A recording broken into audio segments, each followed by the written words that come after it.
ও মা, কই তুমি? দেখো ঘড়িতে 6টা বেজে গেছে। আমি তোমাকে কতবার বলেছিলাম আজকে একটু তাড়াতাড়ি ডেকে দিতে। দেখো 7টার মধ্যে স্কুলে যেতে হবে। এখন আমি কখন সাজবো, কখন স্নান করব? উফ, ও মা তাড়াতাড়ি আমাকে রেডি করে দাও না।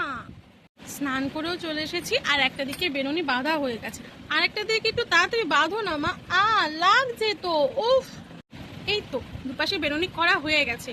এবার শুধু যেগুলো কালকে কিনে নিয়ে এসেছিলাম ওইগুলো নিলেই হয়ে যাবে। মা তাড়াতাড়ি করে ওইগুলো আমাকে পরিয়ে দাও, নাহলে তো দেরি হয়ে যাবে। ওই দেখো বাবাও রেডি হয়ে গেছে, তুমিও তাড়াতাড়ি রেডি হয়ে নাও।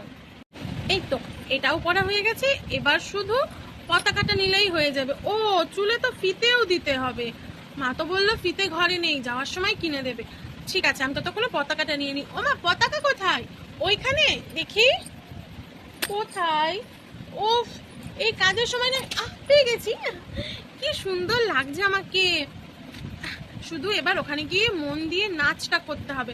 যদি নাচটা ঠিক করে না করতে পারি মা তো আমাকে খুব মারবে। কালকে কত রাত জেগে নাচটা তুলিয়েছে।